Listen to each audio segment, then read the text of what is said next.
2021, la cual será impartida por el doctor Raúl Bringas Nosti.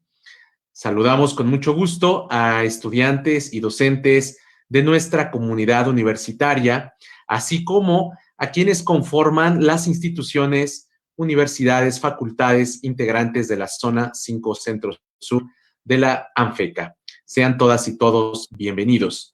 A continuación compartiremos una semblanza curricular de nuestro conferencista invitado.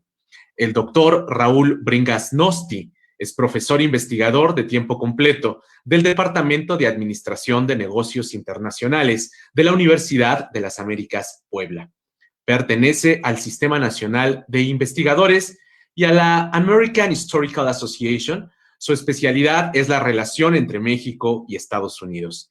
Tiene un doctorado en Historia Socioeconómica por la Benemérita Universidad Autónoma de Puebla y un postdoctorado en Relaciones México-Estados Unidos por la Universidad de Harvard.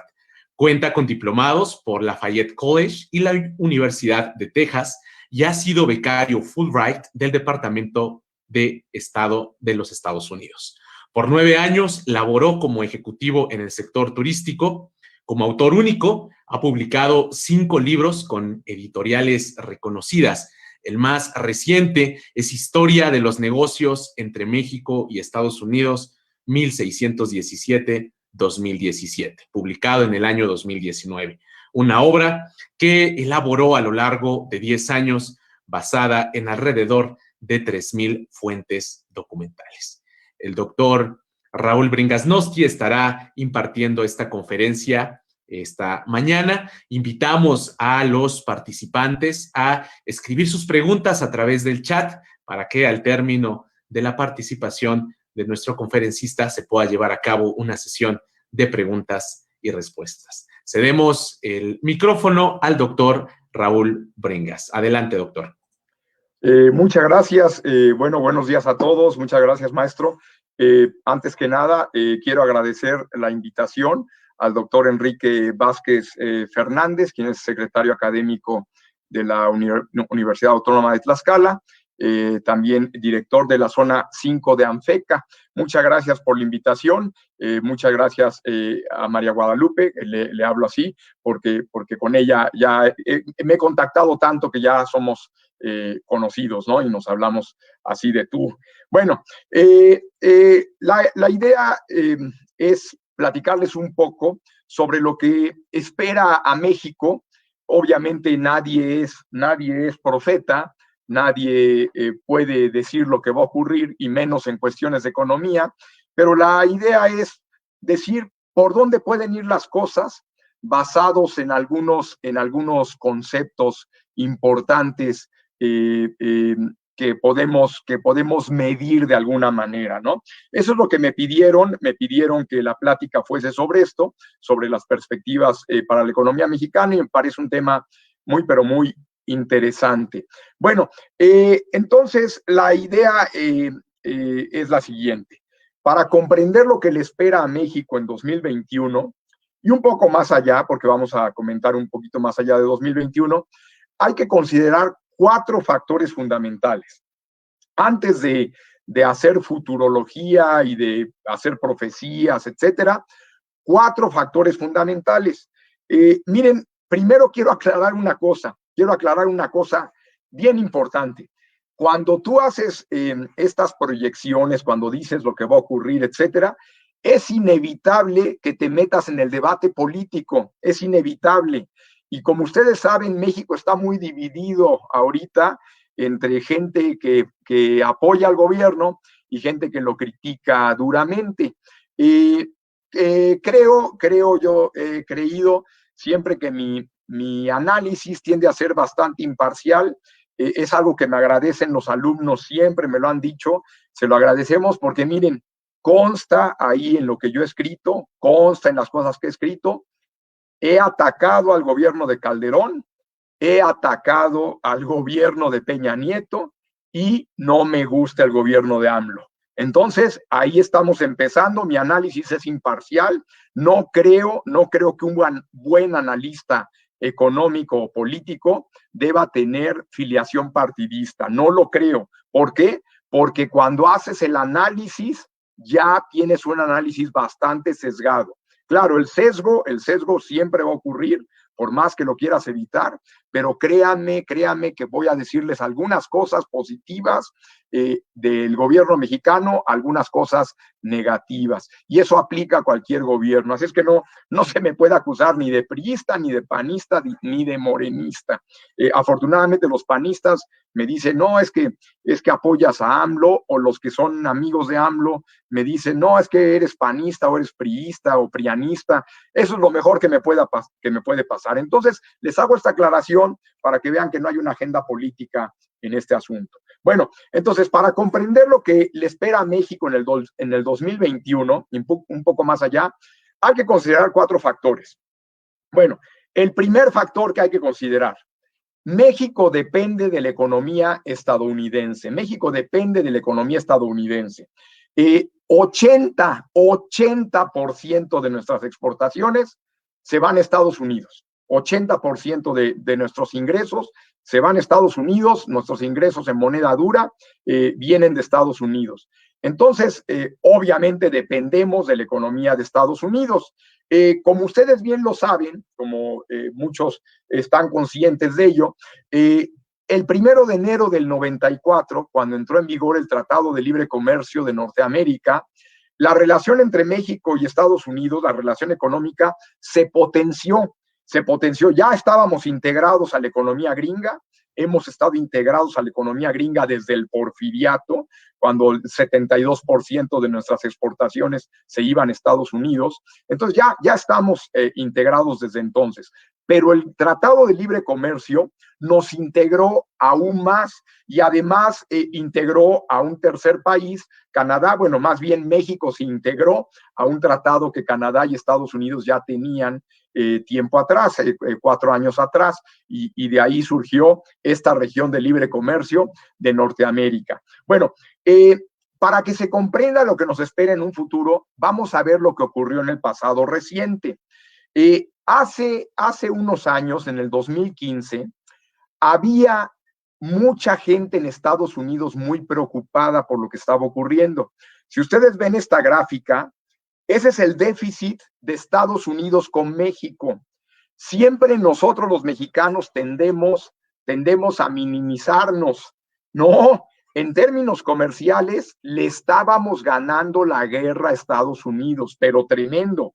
Traíamos un superávit impresionante. Vean, desde que inicia el Tratado de Libre Comercio en el 94, cómo este superávit mexicano fue creciendo y creciendo. Esto empezó a preocupar mucho a la gente de derecha, a la gente conservadora en Estados Unidos, a los republicanos. Y Donald Trump, como ustedes saben, empresario, supo muy bien atrapar esta preocupación de la gente por la pérdida de empleos, por el déficit con México, y empezó una campaña basada sobre todo en ataques a México. Como ustedes recuerdan, los tweets de Trump, como este que dice: amo a los mexicanos, pero México no es nuestro amigo. Nos están matando en trabajos y comercio. Y Donald Trump tenía razón totalmente. México es el ganador en la relación comercial con Estados Unidos. Tenemos un superávit inmenso, aunque mucha gente piensa que somos los perdedores por esta idea que hay siempre de minimizar lo que México hace. Entonces, Trump andaba muy preocupado y por supuesto supo mandar un mensaje muy interesante. El 8 de noviembre de 2016 ganó basado en estas preocupaciones de los gringos. Las preocupaciones de la clase obrera gringa eran 2, básicamente. La idea de que México estaba destrozando a Estados Unidos comercialmente, que era una idea real, y la otra idea, que estaban perdiendo sus empleos debido a que las fábricas, la producción se estaba viniendo a México. Esas eran las 2 grandes preocupaciones que Trump le vendió muy bien al electorado. El día que triunfó, Trump tuiteó esto: Es una noche muy importante. El hombre olvidado y la mujer olvidada nunca serán olvidados otra vez. ¿A qué se refería Trump con esto? A que la clase obrera americana iba a regresar. Esta clase obrera que había sido destrozada por el Tratado de Libre Comercio iba a regresar. Y quiero indicarles un poco lo que ocurrió y después van a entender de qué manera esto se proyecta hacia el futuro. En Estados Unidos hay una zona muy grande que se llama el Cinturón del Óxido. Esta zona es la zona que fue la gran área industrial de Estados Unidos. En una época fue la zona industrial más importante del mundo. Y si ustedes van a este cinturón del óxido, Michigan, Ohio, Illinois, Indiana, ¿qué van a encontrar? Precisamente oxidación. Van a encontrar montones de fábricas abandonadas, montones, por ejemplo, van en una autopista que va de Toledo, Ohio, hacia Detroit, y ves las fábricas abandonadas por todos lados, los pueblos abandonados. Y de esto culpan a México. Esos republicanos radicales, muy de derecha, culpan a México de esta desindustrialización. Si tú vas, por ejemplo, a Detroit, encuentras edificios como la vieja estación de trenes, abandonados totalmente, o encuentras anuncios en Cleveland, en Ohio, como Cleveland es mi hogar, pero lo perdí. O sea, ciudades que han perdido hasta el 50% de su población. En serio, no tienen idea del nivel de crisis social que había antes de la pandemia, ya antes de la pandemia, en todas estas ciudades, como Cleveland, como Pittsburgh, como Detroit, como Toledo, grandes ciudades industriales que se estaban desindustrializando y perdiendo población. Por ejemplo, la vieja fábrica de automóviles Packard en Detroit, que es la fábrica abandonada más grande del mundo. Es el reflejo de esa desindustrialización. O aquí, por ejemplo, el Randall Park Mall, que en Cleveland, que llegó a ser el mall más grande del mundo en 1976 y actualmente está abandonado. Ese es el nivel de desindustrialización que ocurrió en Estados Unidos. Entonces, ves la caída de la población gringa, la población de esas ciudades, de Filadelfia, de Cleveland, por la desindustrialización. Claro, Trump culpaba a México de eso, pero si ven los años, esto venía ocurriendo desde años atrás. No fue culpa del Tratado de Libre Comercio, pero Trump supo culpar a la gente, al tratado y a México de eso. Decía, la gente está perdiendo sus empleos porque las fábricas están yendo a México. Bueno, entonces, ¿qué ocurrió? Este hombre llamado Peter Navarro fue la estrella económica de Trump. Fue el director de comercio y manufactura, de política de manufactura. Peter Navarro es un economista de la Universidad de California en Davis.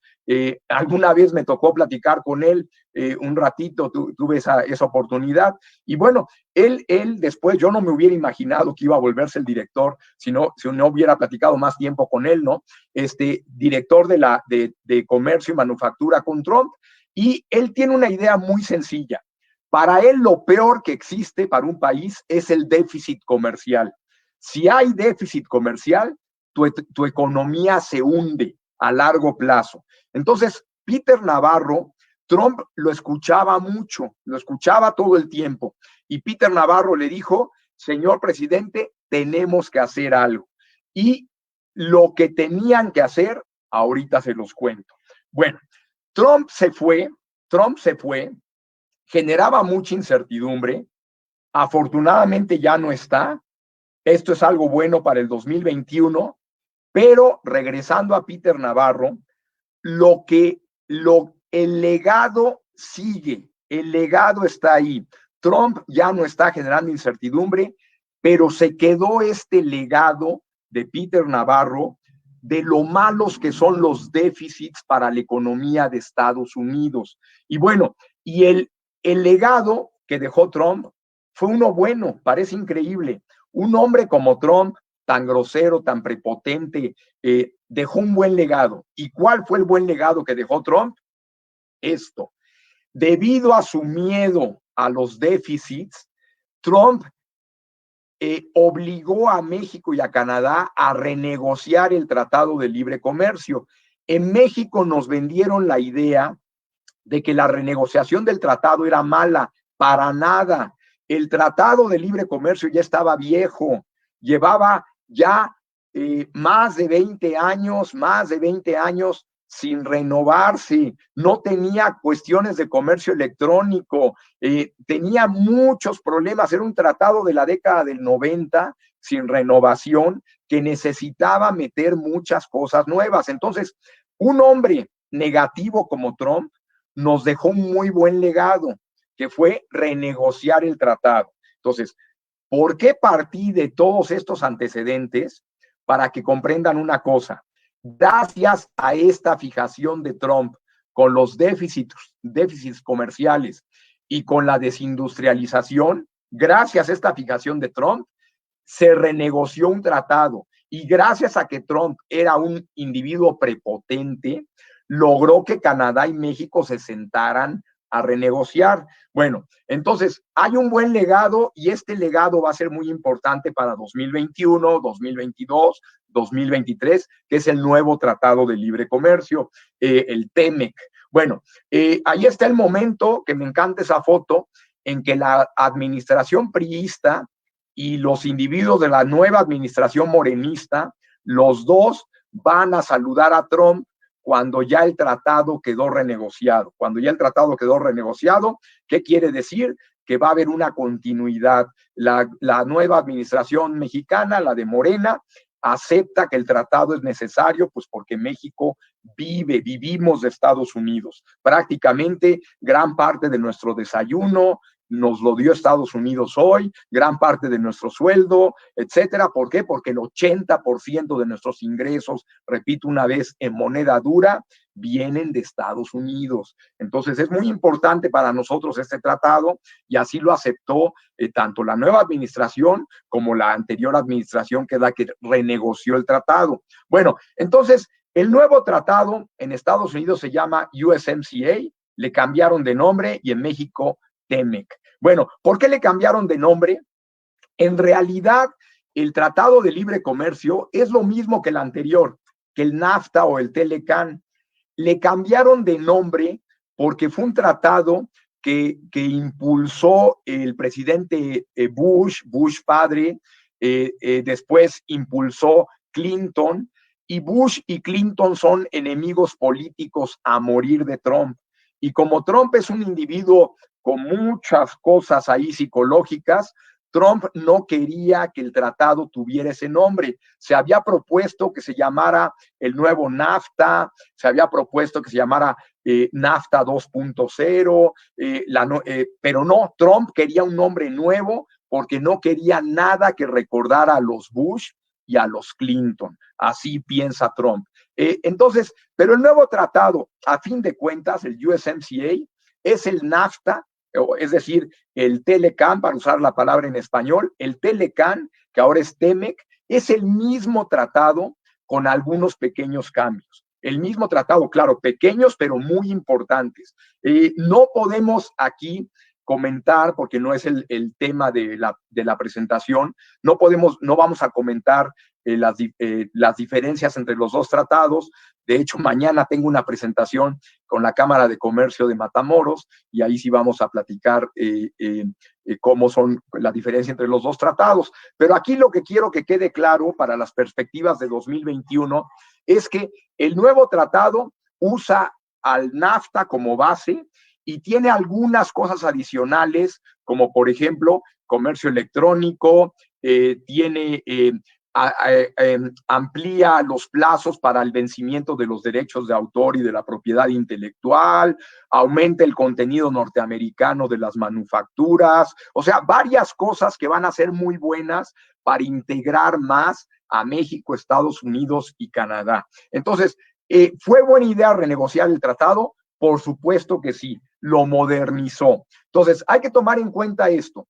Para las perspectivas de 2021, tenemos el legado de Trump, un tratado que es mucho mejor, que va a dinamizar más la economía norteamericana y que además tiene muchos elementos de economía postindustrial que van a ser muy buenos, o postindustrial, como se dice en español, ¿no? Que van a ser muy buenos. Entonces, tenemos esa gran base excelente para el 2021 y más allá, un mejor tratado, más moderno, más dinámico, obra de un hombre tan despreciable como Trump, pero a veces de los hombres despreciables surgen buenas cosas.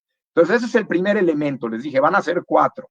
Segundo elemento, y después de esos 4 elementos les voy a dar las perspectivas. Segundo elemento es China. China es un actor muy importante para ver cómo le va a México, y no en el buen sentido de la palabra. Miren, a mí me sorprende mucho, bueno, primero les comento esto, en realidad quien ha destruido la economía gringa no es México. Vean esto, ese es el empleo en manufactura en Estados Unidos. Cuando llegó el tratado en 1994, siguió creciendo. En cambio, cuando China se une a la Organización Mundial de Comercio, ahí se empieza a hundir el empleo en manufactura en Estados Unidos. ¿Por qué? Porque las exportaciones chinas, que son las importaciones chinas de Estados Unidos, empiezan a destruir a las manufacturas de Estados Unidos. Entonces, China es el verdadero villano. Por supuesto, a México lo utilizaron de villano también, porque México era más fácil de atacar para Trump, pero Trump también empezó a atacar a China. Bueno, el punto, ¿qué va a ocurrir? No hay nada más amenazador para México que esto, hecho en China. Por favor, yo siempre le digo a la gente, perdón, voy a usar una grosería y yo sé que voy a insultar a muchos. Voy a usar una grosería porque hay mucha gente así, pero tenemos que hacerlos entrar en razón. ¿Saben quién es el mexicano más pendejo? ¿Saben quién es el mexicano más pendejo? El que quiere que le vaya bien a China y que le vaya mal a Estados Unidos. Esa clase de mexicano deberían de ahorcarlo al mexicano que dice, qué bueno que China esté creciendo y Estados Unidos esté yendo para abajo. Es la peor estupidez del mundo. ¿Por qué? Porque México vive de Estados Unidos. México está conectado a la economía de Estados Unidos, no a la de China. Si la economía de Estados Unidos se hunde, México se va con ella, México y Canadá. ¿Cuántos millones de mexicanos trabajan en China? ¿Cuántos? No hay. En cambio, hay 22 millones de personas de origen mexicano, de esos 12 millones nacidos en México, que trabajan en Estados Unidos.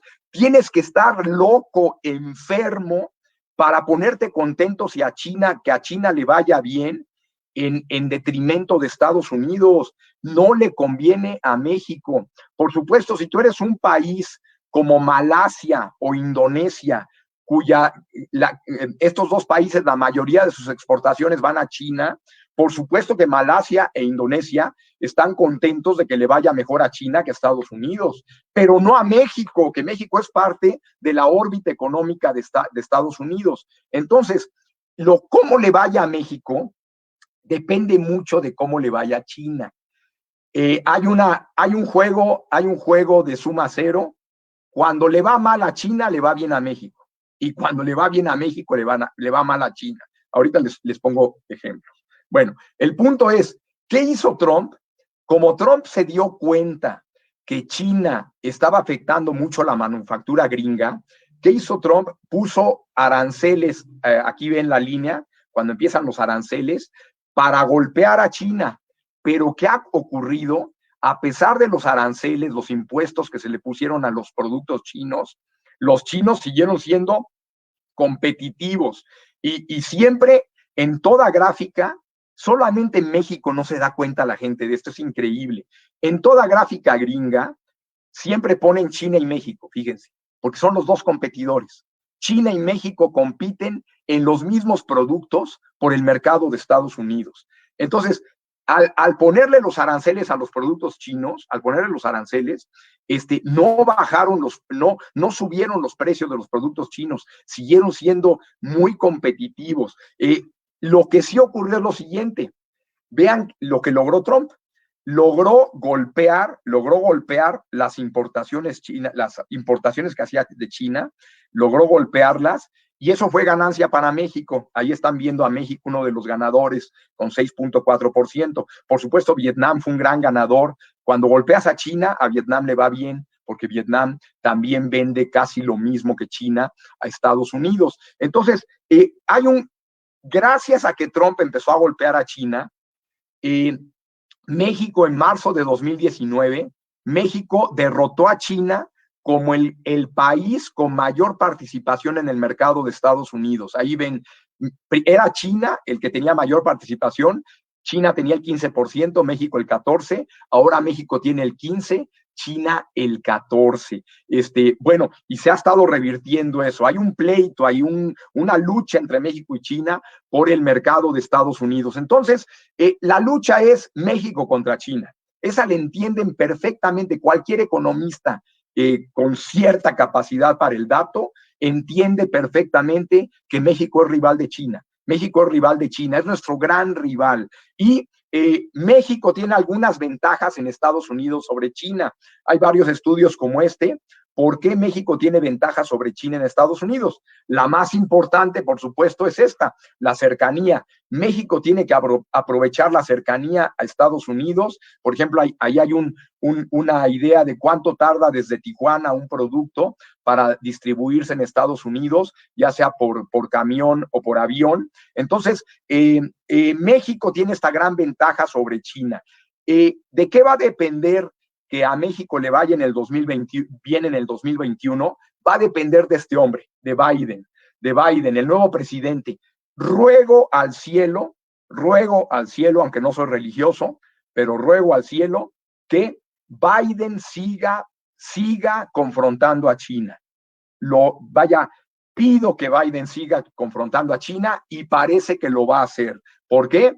Aquí están las promesas de Biden en comercio, y ahí viene la cuarta promesa, va a coordinar una mayor presión sobre China entre europeos, Estados Unidos, Japón, Australia, todos los aliados de Estados Unidos, a presionar a China. Y siempre que a China la presionen, siempre que a China le vaya mal, es bueno para México, porque son nuestros competidores. Entonces, el punto es, hay que entender eso. Para 2021 y más allá, hay que estar muy pendientes de si Estados Unidos aumenta la presión sobre China. Ya vimos como les mostré, en los meses pasados, en el año pasado, cómo México superó a China en el mercado gringo gracias a que Trump estuvo presionando a China. O sea, pérdida china es ganancia mexicana. Y por eso les digo, no hay mexicano más estúpido que el que quiere que a China le vaya bien, que le vaya bien sobre Estados Unidos, porque China no es nuestro mercado. Nuestro mercado es Estados Unidos. Donde trabajan los mexicanos es en Estados Unidos, no en China, caramba. Y nuestro vecino es Estados Unidos, no China, insisto. Bueno, entonces, ese es el segundo factor, China. Tercer factor, la percepción sobre el gobierno de AMLO entre los inversionistas. Bueno, aquí, desde la elección de AMLO, los mercados ya estaban muy nerviosos, yo he platicado y les digo, yo tengo una posición neutral totalmente. He platicado con inversionistas, no conozco uno solo hasta ahora, un solo inversionista del sector privado que apoya a AMLO, a menos que tenga algún contrato con el gobierno federal. No hay uno, no me ha tocado todavía. He hablado a lo mejor como con 50, y menos en el extranjero, con los que he platicado gringos, ni uno solo, y 3 europeos, incluido un canadiense que también es muy amigo mío, que es un empresario aquí en Puebla, y que no está contento con AMLO. Entonces, están muy nerviosos los mercados con AMLO. De Standard & Poor's, cuando ganó AMLO, declaró lo siguiente: el nuevo gobierno podría cambiar. Standard & Poor's es una calificadora de inversión, de deuda, de las más importantes. El nuevo gobierno podría cambiar o desacelerar la implementación de la reforma, se refieren a la reforma energética. Podría intentar cambiar o extender el papel de Pemex y CFE. Fueron profetas los de Standard & Poor's, veían venir esto, veían venir esta situación. Bueno, después otra calificadora, Fitch Ratings, les estoy hablando de las 3 grandes calificadoras del mundo, Standard & Poor's, Fitch Ratings, dijo, va a haber incertidumbre y volatilidad. También fue acertada. Y Moody's, la otra calificadora importante, dijo, va a haber un choque brutal en los mercados. Entonces, había mucha incertidumbre. Yo insisto nuevamente, yo me baso en cifras.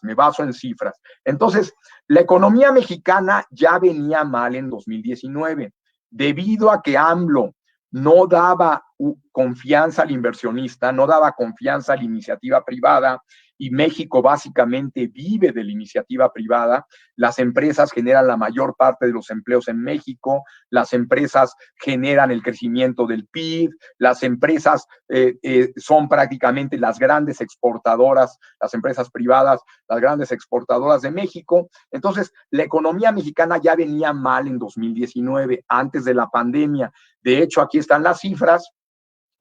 Tuvo la primera contracción en una década, la primera contracción. Y si se fijan, ya venía cayendo, y bueno, finalmente en 2019, antes de la pandemia, se contrajo por primera vez. ¿Cuál fue la mayor explicación de esta contracción? Que no había confianza entre el inversionista, nadie estaba invirtiendo, me consta a mí, he platicado, no están invirtiendo porque tienen miedo de que les cambien las reglas del juego. Entonces, no hay inversión. La inversión está muerta. Bueno, entonces van 3 factores. Primer factor, ya lo dijimos, es cómo le va a ir a Estados Unidos. De eso depende mucho porque dependemos de Estados Unidos. Si a Estados Unidos le va bien, a México le puede ir bien porque nos jala su economía. Segundo factor, cómo le va a ir a China. Si a China la van a estar presionando, esto implica llegada de más empresas a México. ¿Por qué? Porque no se establecen en China, pero eso también puede verse afectado por el factor número 3, que es la poca confianza que genera en el inversionista el gobierno de AMLO, que cambia reglas. Bueno, después vamos a decir algo positivo del gobierno de AMLO, para que vean que estamos centrados. Bueno, el punto es, cuarto factor, la pandemia.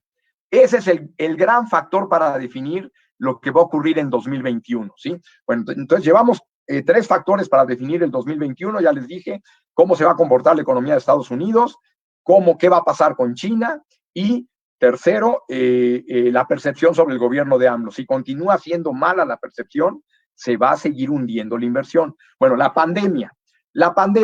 México fue de los países más afectados por la pandemia. Ahí tienen en morado los países que fueron más afectados por la pandemia.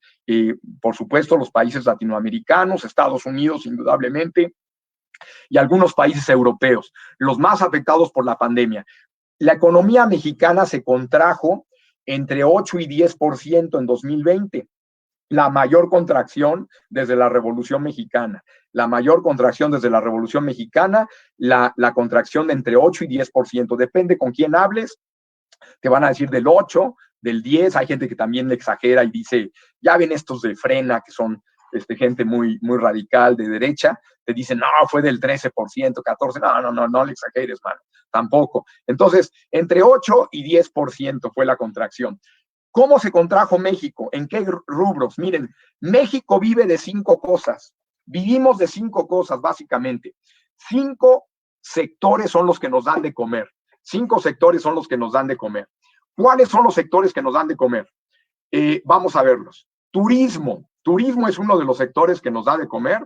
Bueno, yo trabajé 9 años en turismo, en una empresa turística, empresa gringa, ¿no? Empresa turística, y el turismo, lo conozco bien, es al que más miedo le dan las crisis. ¿Por qué? Porque el turismo es un gasto superfluo. Turistear es un gasto superfluo y es lo primero que cortas. Y más en pandemia, cuando hay infecciones, cuando hay esto, la gente no viaja o cuando hay cierres. Bueno, México es un país muy atractivo para el turismo y por eso es uno de nuestros grandes ingresos.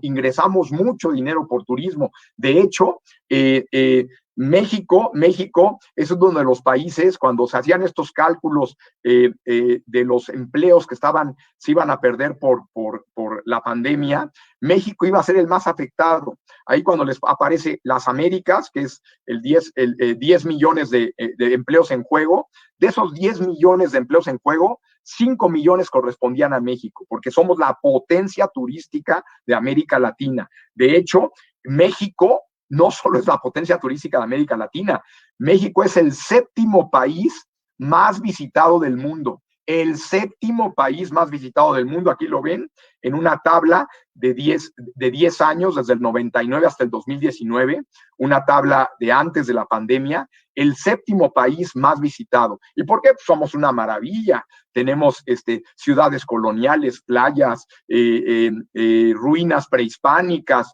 comida excepcional, paraísos ecológicos. Somos una maravilla, entonces por eso somos el 7º país más visitado.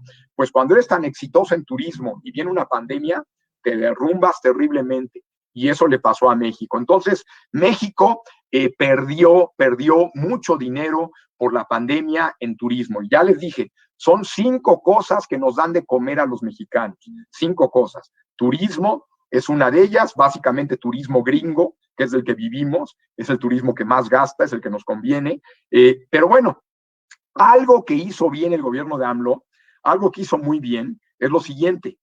México es el país que menos se cerró en el mundo, Claro, esto no fue bueno para la salud, pero fue muy bueno para la industria turística, porque si no, nuestra industria turística se hubiera derrumbado como se derrumbó la de España o la de Italia, que cayeron estrepitosamente. Por lo menos la industria turística mexicana, gracias a que el país estuvo abierto y no te pedían examen COVID ni nada por el estilo para entrar, gracias a eso estuvieron llegando algunos turistas, sobre todo gringos, a la Riviera Maya, a Baja California, y eso permitió que algunos empleos se conservaran, que la caída del sector turístico fuera como del 50%, pero en otros países ha sido del 90%, del 95%, hasta del 100%. Entonces, fue un acierto del gobierno mexicano, el no cerrar totalmente el país. Pero aún así nos vimos golpeados. Bueno, esta es una foto en Tulum, en plena pandemia en Tulum, hubo un festival, es un ejemplo de lo que ocurrió en México. Mucha gente dice fue irresponsable, pero sí, pero ayudó a un sector que tenía muchos problemas. Bueno, entonces México vive de turismo, una de sus actividades, se cayó el turismo. La actividad que más le da de comer a México son las manufacturas. La mayor parte de los ingresos que recibe el país son por manufactura.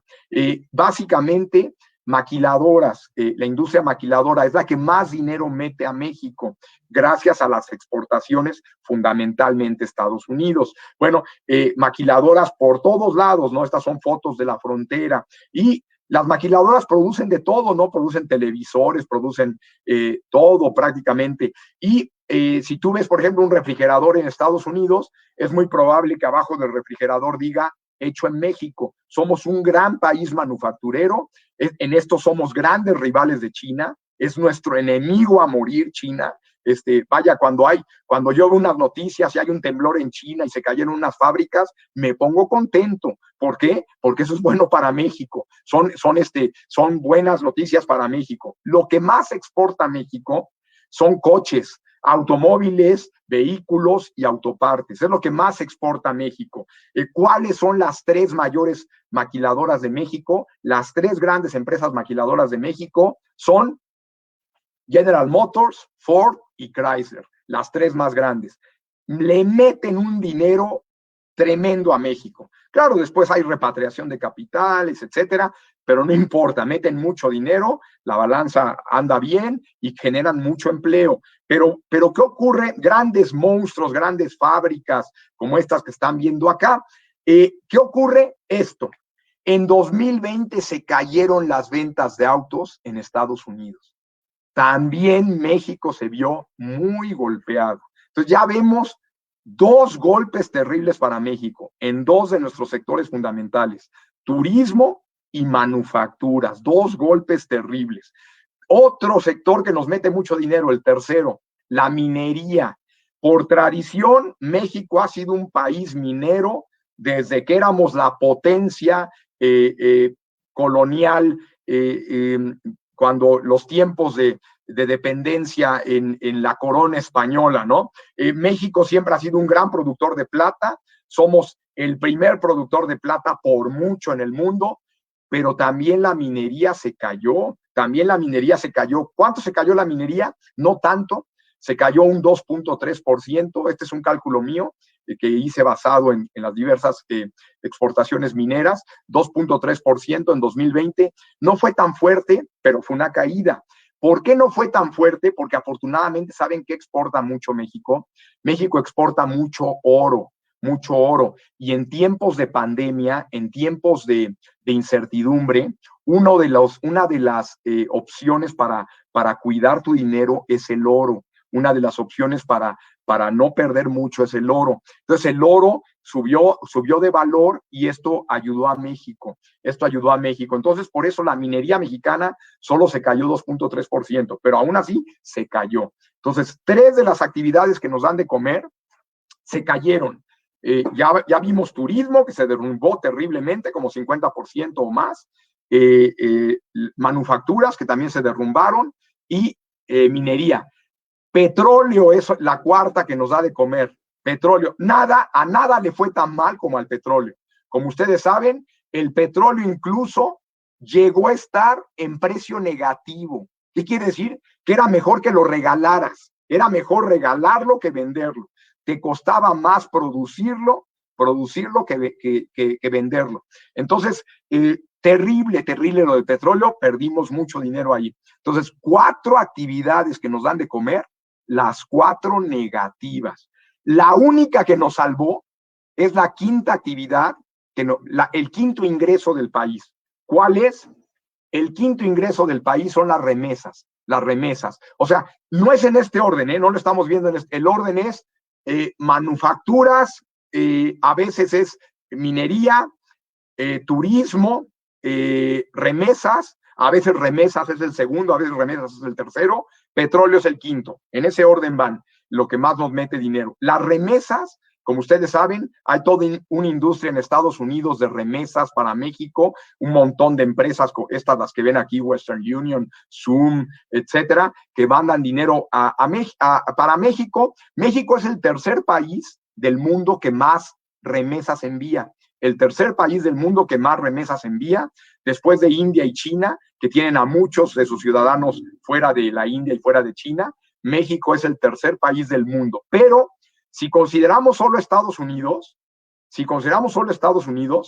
México es el que mayor dinero envía desde Estados Unidos. El país o sea, sus ciudadanos, los mexicanos allá, envían muchísimo dinero. Y eso es lo único que nos salvó.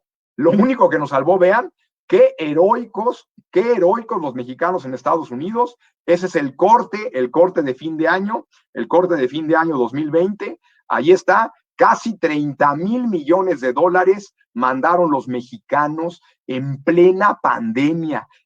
Tipos heroicos, caramba, porque sus sueldos bajaron, las dificultades que tuvieron, pero ahí estuvieron mandando dinero, no se olvidaron de sus familiares, merecen un monumento, caramba. Entonces, ahí tenemos, nos golpeó en 4 de los 5 rubros en los que obtenemos nuestros recursos, en 4 de los 5 rubros. Bueno, entonces, ¿cuáles fueron las reacciones? Ya que analizamos todo esto, ¿cuáles fueron las reacciones del gobierno durante la pandemia? El gobierno hizo, no podemos ver todas porque no tenemos tiempo, no las podemos ver, pero escogí 2, las 2 más importantes. El gobierno de AMLO hizo una cosa bien y una cosa mal. Una cosa bien y una cosa mal. ¿Qué fue lo que hizo bien el gobierno de AMLO? Lo que hizo bien fue evitó el endeudamiento. Eso es un gran logro, evitar el endeudamiento. Naciones Unidas, todo el mundo te decía, por favor, hay que apoyar, hay que unirnos, etcétera. Pero si ven este mapa del mundo, México es de los países que menos apoyaron, económicamente el gobierno, a sus empresas, a su población. Los niveles de México fueron de África. De hecho, acaba de salir hay una revista que es The Economist, que es la mejor revista de economía. El nuevo número, que es el de apenas ahorita la primera semana de marzo, que tiene este mapa del apoyo económico. Vean a México. A México ya después los africanos empezaron a dar apoyo. México es el país que menos apoyó a sus empresas económicamente, el que menos deuda adquirió. Y ustedes dirán, ¿por qué estoy contento por eso? Porque después esto va a ser positivo. Fue un gran sacrificio, pero no estamos en los niveles de deuda en los que quedaron otros países. O sea, creo que fue una buena medida del gobierno. ¿Y saben por qué también fue una buena medida? Por lo siguiente, ¿por qué vas a apoyar empresas? Por ejemplo, Interjet, que fue la empresa, ya venía mal desde 2019. En la pandemia, Interjet andaba pidiendo, estoy usando el ejemplo de Interjet, no tengo nada en contra de Interjet, estoy usando el ejemplo porque fue la empresa más golpeada. Ellos culpaban a la pandemia. Ahí está el comunicado en noviembre de 2020. No es cierto, Interjet ya venía mal desde antes de la pandemia. Entonces, qué bueno que el gobierno mexicano no adquirió deuda para apoyar estas empresas, porque hubiera apoyado a muchas empresas que no merecían ser apoyadas, como Interjet. ¿Saben por qué empezaron los problemas de Interjet? Interjet cometió la gran estupidez de comprar estos aviones rusos Sukhoi porque eran más baratos, los compró hace años, salieron una basura, todo el tiempo estaban descompuestos, y ahí empezó la tragedia de Interjet hace años. Entonces, ¿por qué vamos a apoyar a una empresa que tomó malas decisiones con dinero del pueblo? No. Eso fue una buena decisión del gobierno. Y, por ejemplo, Aeroméxico es otra empresa que está sufriendo. Tampoco a Aeroméxico se le apoyó y también fue una buena decisión del gobierno. Ustedes dirán, ¿por qué fue buena decisión no apoyar a Aeroméxico si Aeroméxico es una empresa bien administrada? ¿Por qué? Porque Aeroméxico, en realidad, el 49% de Aeroméxico es propiedad de Delta, la empresa esta gringa de aviación. Que la salve Delta, que Delta salve a Aeroméxico, no el pueblo mexicano, ¿sí? Entonces, creo que fue una buena decisión no adquirir deuda para salvar empresas. Creo que fue fue muy criticada, pero yo creo que fue buena decisión. ¿Por qué? Porque si bien había empresas que necesitaban apoyo, a veces el dinero con el que apoyas empresas se va a las cuentas de los propietarios que lo sacan del país, etcétera. Entonces fue una buena decisión. ¿Cuál fue la mala decisión del gobierno mexicano? La mala decisión fue la reforma energética, que yo le llamo la contrarreforma energética, con apoyo a Pemex y la CFE. Terrible decisión en plena pandemia, terrible, le va a costar mucho al país. Esta empresa, Pemex, AMLO la adora porque es de Tabasco, porque cree en la economía vieja, en la economía antigua, no en la economía postindustrial, moderna, ultra integrada, ultra digitalizada. Él no comprende eso. Es como mi papá es fanático de AMLO. A mi papá le gusta mucho AMLO, pero mi papá es un señor de otra generación, igual que AMLO. Bueno, entonces, Pemex no tiene manera de salvarse. No hay manera. Es un muerto viviente. Pemex es un zombie. Y lo triste, vean el nuevo presupuesto del 2021, es meterle dinero a un muerto viviente. Dinero que se podría usar para una autopista ya, para esto acá, a una empresa que no merece ser rescatada. Y aunque te guste mucho Pemex, la industria nada más ve lo que están haciendo otras petroleras. British Petroleum tiene sus perspectivas de que British Petroleum, empresa petrolera, te dice el petróleo ya no va a ser importante. La propia British Petroleum está diversificándose igual que Exxon, que todas las petroleras. El mundo, vean cómo viene. Esta es la venta de vehículos eléctricos proyectados para China. Tremenda. Suecia va a ser el primer país que ya no va a tener coches a gasolina. Para el 2030 van a estar prohibidos en Suecia. Justo en el momento en que la gasolina, el petróleo va en retirada, quieren salvar a una empresa. Es no comprender la economía moderna. Aquí está, por primera vez en los mercados, la energía renovable ya superó a las empresas petroleras. Increíble. Vean la caída de las empresas petroleras. Vean la caída. Eso no lo ve el gobierno de AMLO. Me parece increíble. ¿Qué clase de economistas debe de tener para que no lo vea? Caramba, se está cayendo. Por primera vez en 2020, los modelos eléctricos se convirtieron, empezaron a vender cantidades brutales. Y vean esto. Por primera vez en la historia en California, un modelo eléctrico, de coche eléctrico, superó a los coches tradicionales.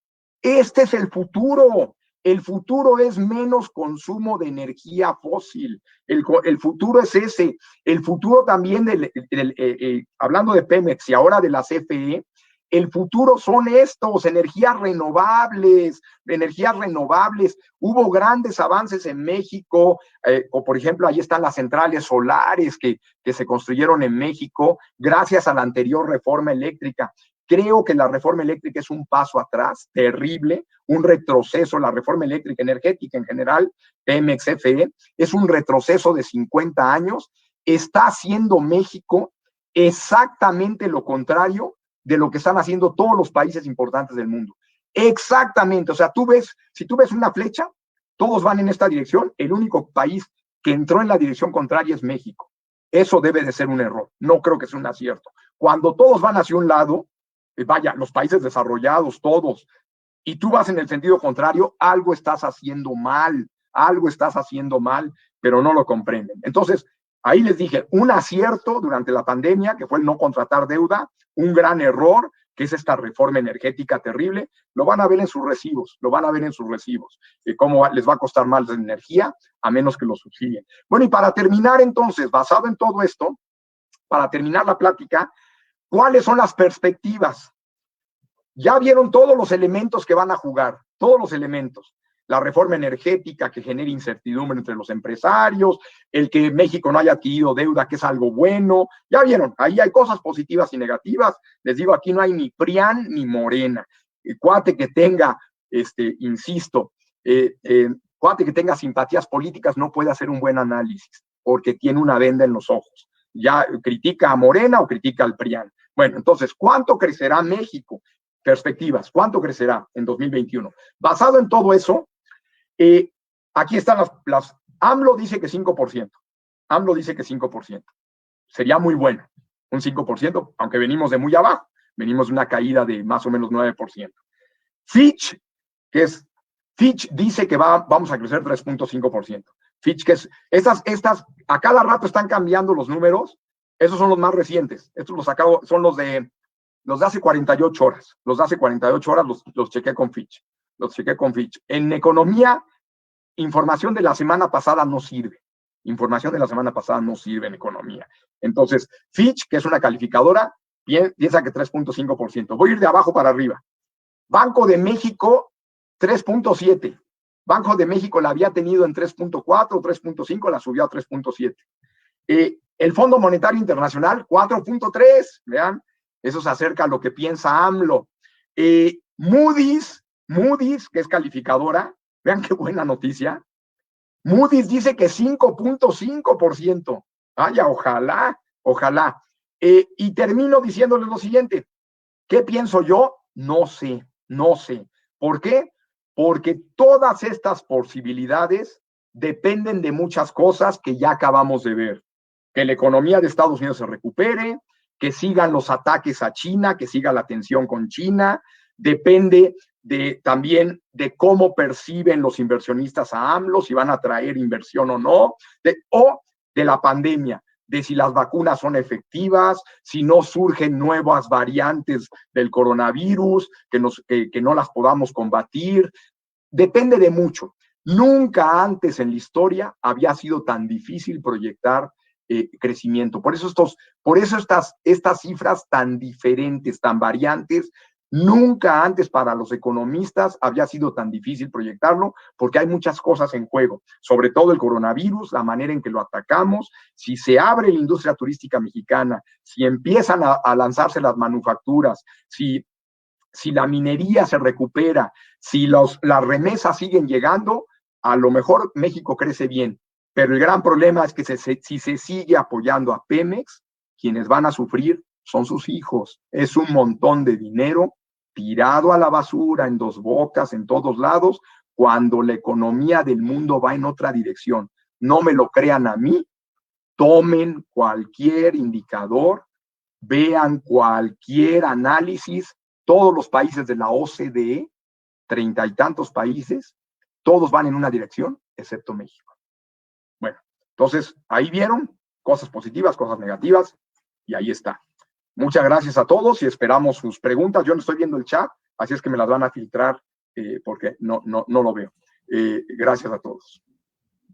Muchas gracias, doctor, por esta espléndida conferencia, por toda esta información, estas reflexiones que nos comparte. Hay ya varias preguntas por parte de los asistentes a esta actividad. La primera de ellas corresponde a una pregunta de Ana Merari del Tecnológico de Huauchinango y ella pregunta ¿qué expectativas ve para México con el actual presidente de los Estados Unidos, Biden? Muy buena pregunta, felicidades. Miren, es que empezamos con el pie izquierdo. Como ustedes saben, AMLO empezó a desarrollar simpatías por Trump. Trump lo trató bien, decía mi amigo AMLO, el gran presidente, y le apostó todo a la elección de Trump, caramba. Pero el gran error que cometió fue, ustedes a lo mejor lo saben, todo el mundo, 160 países ya habían felicitado a Biden, cuando México todavía no lo hacía. Los últimos 3 líderes en felicitar a Biden fueron Bolsonaro de Brasil, que era muy amigo de Trump, Putin, que era muy cercano a Trump también, y AMLO. Ahí empezamos con el pie izquierdo. Pero afortunadamente, hace unos días, lo saben, hubo la primera plática virtual entre los dos. Parece que Biden es una buena persona, estaba muy amable y todo, pero cuidado, los gringos te sonríen y te pueden dar la cuchillada, los agentes de la CIA te sonríen y te pueden ahorcar, entonces mucho cuidado. El que Biden se haya comportado de esa manera es simplemente diplomacia. Miren, puede haber buena relación por una razón, porque Biden no tiene esos prejuicios contra los mexicanos ni los migrantes. Por ahí puede haber un avance. Ya lo saben, Biden tiene una política migratoria más agradable. El gran problema para la relación va a ser el que les acabo de decir. El mayor defensor de las energías renovables en el mundo ahorita es Biden. Va a regresar al Acuerdo de París. Biden va a apostar muchísimo a la energía solar, a la energía del viento, etcétera, a todo eso. Y AMLO va yendo en el sentido totalmente opuesto. Todo a la energía antigua, todo a Pemex, todo a esto. Entonces, ahí va a ser el choque. Y ya hay varias empresas cabildeando con Biden para presionar a AMLO. Vamos a ver qué ocurre. Muchas gracias por su respuesta. Tenemos otra pregunta. En esta ocasión es de Pilar Álvarez, quien pregunta cómo impactaría a la economía mexicana y al mundo que China se convirtiera en el líder económico mundial. También, excelente. No sé, maestro, si las estás filtrando muy bien, pero están muy precisas. Miren, para México, a México le va a pasar lo que le pasó a muchos países que se vincularon a una potencia y esa potencia se vino abajo. En una época muchos países se vincularon a Gran Bretaña se vino abajo y se vinieron abajo con ellos. Afortunadamente no creo que Estados Unidos se derrumbe, pero sí China En 20 años, 25 años a más tardar, China va a ser la mayor economía del mundo. Y es inevitable, es inevitable. Para México no es buena noticia. Para México no es buena noticia. ¿Por qué? Porque, como decía un economista australiano, no puedes escapar de la dictadura de la geografía. No puedes escapar de la dictadura de la geografía. Canadá y México estamos destinados a estar unidos a Estados Unidos. Entonces, ya, si a Estados Unidos no le va bien, siempre vamos a sufrir nosotros. Mi esperanza es que, si bien China va a ser la mayor potencia, mi esperanza es que Estados Unidos siga siendo la segunda potencia. Y mientras eso ocurra, que yo creo que va a ocurrir 1, 2, 3, 4 generaciones más, nos podemos sentir tranquilos. México va a seguir teniendo un mercado para vender sus productos. La siguiente pregunta dice así, es de Cecilia Muñoz, y ella pregunta: ¿los mercados financieros, particularmente los accionarios, lograron una rápida recuperación a diferencia de la economía internacional? ¿Cómo se explica ese fenómeno? Muy bien, no manches, los quisiera de alumnos. Qué buenas preguntas. La explicación es muy sencilla, muy sencilla. Los mercados financieros van a otra velocidad en relación a la economía. Los mercados financieros se basan en expectativas. Es decir, por ejemplo, mañana alguien inventa una droga contra el cáncer y las acciones de esa droga contra el cáncer se van a las nubes, aunque la producción no haya iniciado, aunque la producción vaya a iniciar en un año. ¿Por qué? Porque tú, accionista, ya compraste lo que tú esperas que te va a generar muchos recursos. Entonces, así funcionan los mercados. En la época de pandemia iban subiendo y subiendo y subiendo los mercados, sobre todo al final, porque estaban esperando que en cualquier momento se abriera. De hecho, venían ya subiendo bastante las aerolíneas y vino la nueva variante de COVID y se vinieron para abajo porque las expectativas de una apertura pronta se cayeron. Pero siempre recuerden eso, los mercados financieros van adelantito de lo que va a pasar en la economía, adelantito. Y también, acuérdense, cuando la economía se va a derrumbar, primero se derrumban los mercados financieros, como en el 29. Primero se derrumbó la bolsa y después viene el trancazo en toda la economía, porque los mercados financieros son como profetas, saben lo que viene, saben lo que viene. Ahora tenemos otra pregunta de José Antonio Méndez Bañuelos, y él pregunta: ¿qué estrategias debe realizar México para incrementar su comercio con China? Esa es la que siempre me hacen. Siempre me hacen esa pregunta, más que con China, ¿qué debe hacer México para diversificar su comercio? Miren, yo doy la clase aquí en la universidad, doy la clase de tratados comerciales, y por eso es siempre surge esa pregunta, que es muy buena. No podemos hacer nada. México lleva más de 100 años tratando de diversificar su comercio, tratando.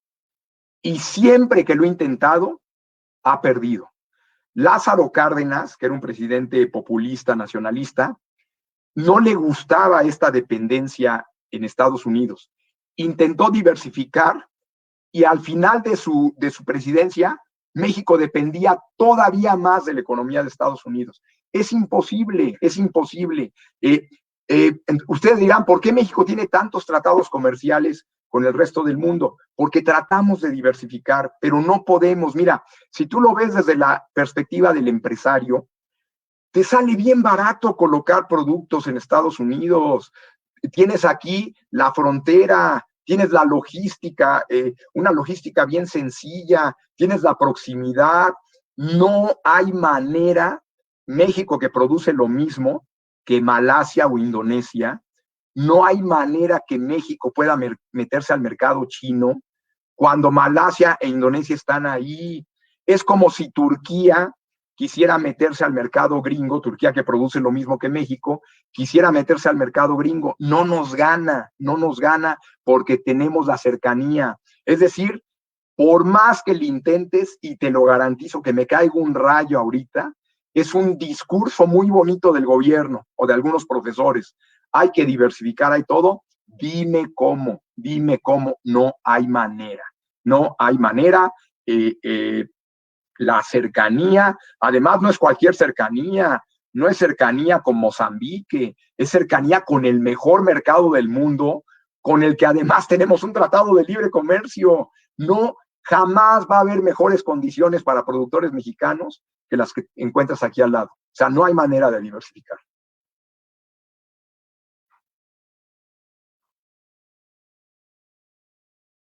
Continuamos con otras preguntas de los participantes. Antes de la siguiente pregunta, les informamos a los asistentes que ya está habilitado el enlace para poder registrar su asistencia. Este ya está activado para que puedan hacer su registro, para que se puedan recibir sus datos.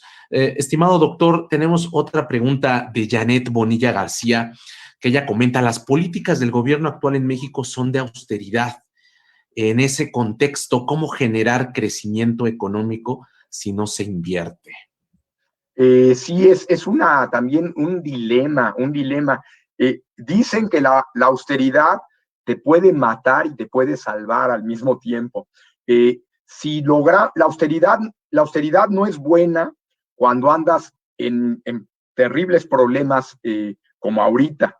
Pero fíjense que voy a defender al gobierno por esta razón.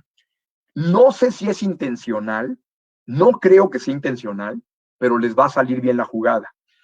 Si logran aguantar unos meses más con esta austeridad, México va a salir súper fortalecido, porque va a tener muy baja deuda.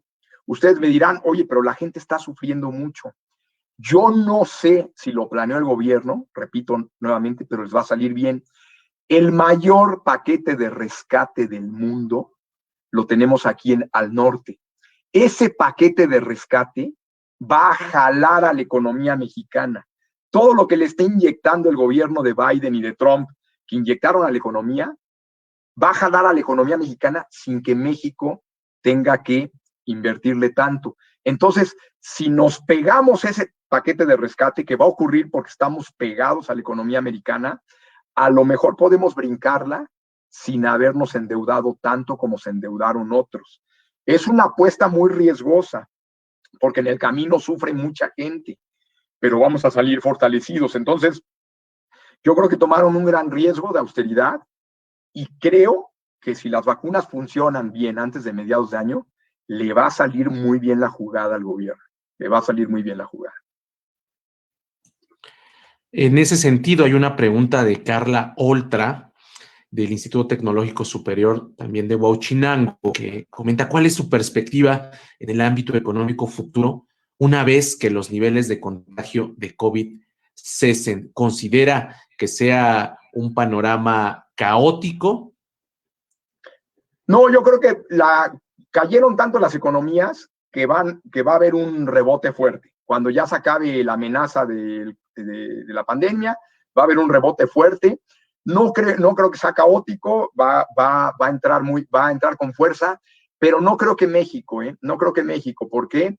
Porque, por lo que les he comentado, no hay confianza entre los inversionistas. Muchos inversionistas están esperando a que se acabe este sexenio para meter dinero. Entonces, sí México se va a recuperar, porque de una caída del 8 solo nos puede esperar crecimiento, pero no va a haber gran inversión. Eso se los puedo garantizar. Inversión privada no va a haber mientras sigan cambiando las reglas del juego, mientras no haya certidumbre a los empresarios. Pero eso no quiere decir que vaya a ser caótico. Lo que sí podemos advertir es que va a haber algunos cambios. La gente ya no va a viajar tanto como antes, la gente ya quedó ciscada, ya dice, ¿qué tal si me agarro una pandemia cuando estoy en tal país? ¿Qué tal si vuelvo a perder todos mis vuelos, mis boletos, mis reservaciones, etcétera? Ya muchas empresas no van a pagar viajes a sus ejecutivos porque dicen, pues, pueden hacerlo vía internet. Ya nos dimos cuenta que los viajes no eran tan necesarios, nada más iban a tomar. Entonces, van a cambiar algunas cosas, pero yo creo que sí la recuperación va a ser muy vigorosa en países con atractivo para la inversión. México no lo tiene y aunque se va a recuperar, no se va a recuperar igual que otros. Y para finalizar, estimado doctor, tenemos una pregunta de María Paola Juárez Otero, que dice, si en el periodo del presidente Andrés Manuel no se implementan ni se favorecen las energías renovables, ¿qué impacto económico tendría nuestro país? Va a tener mucho, por ejemplo, hay muchos estudios, y no solo mexicanos, extranjeros, de cómo la electricidad, el costo de producir electricidad ha caído en México, gracias a que entraron más competidores, gracias a que hubo energías renovables, empresas privadas compitiendo con la CFE, pero el afán del gobierno de defender a la CFE es defender un monopolio. Y cuando hay monopolios, tú sabes, los monopolios controlan los precios. Entonces, ¿qué va a ocurrir? Va a subir el costo de producción de la energía, va a subir, es inevitable. Lo vas a ver en tu recibo, sí y no, depende de lo que haga el gobierno. Si el gobierno decide que suba como sube el mercado, sí vas a ver un incremento en la electricidad. Sí, la otra opción es que el gobierno subsidie eso para que la gente no vea el incremento, pero le va a costar al país. Entonces sí es una jugada por todos lados es una jugada equivocadísima. Desde el punto de vista del consumidor, uno, y dos, desde el punto de vista ético. Yo creo que la persona menos ética en este mundo es la secretaria de Energía, Rocío Nale. O sea, ¿cómo puede apostar por la suciedad? ¿Cómo puede apostar por la contaminación cuando todo el mundo va en el sentido opuesto y cuando hay un tratado de París que quiere evitar que nos destruyamos, quiere evitar que el mundo se contamine, quiere evitar esta catástrofe que se avecina, y México va en el sentido contrario? Entonces, esos van a ser los efectos, yo creo, primero en los consumidores y después éticamente, moralmente, que México no participe en los grandes esfuerzos por revertir la destrucción del medio ambiente. Pues, doctor, agradecemos que haya dado respuesta a estas preguntas. Reciba los saludos y las felicitaciones por parte de varios participantes que lo han manifestado a través del chat. Realmente ha sido una grata experiencia poder escucharle. Y pues en ese sentido, la Universidad Autónoma de Tlaxcala, a través de la Secretaría Académica, le otorga la presente constancia al doctor Raúl Bringas Nosti por haber impartido la conferencia Perspectivas de la Economía Mexicana 2021, dirigida al personal académico y comunidad estudiantil de esta institución en modalidad virtual, con una duración de 2 horas, atentamente por la cultura, la justicia social. Tlaxcala, 10 de marzo de 2021, firma el doctor Luis Armando González Plasencia, rector, y el doctor Enrique Vázquez Fernández, secretario académico. Le agradecemos su tiempo, doctor, y desde luego la asistencia de todos y todas quienes de diferentes instituciones se han dado cita para escuchar y participar de esta conferencia. Que tengan todos y todas una excelente tarde. Muchas gracias. Muchas gracias a todos por su paciencia y por sus comentarios. Lástima que no los leo, pero no por pedante, sino por concentrarme en otras cosas en responder. Muchas gracias a todos.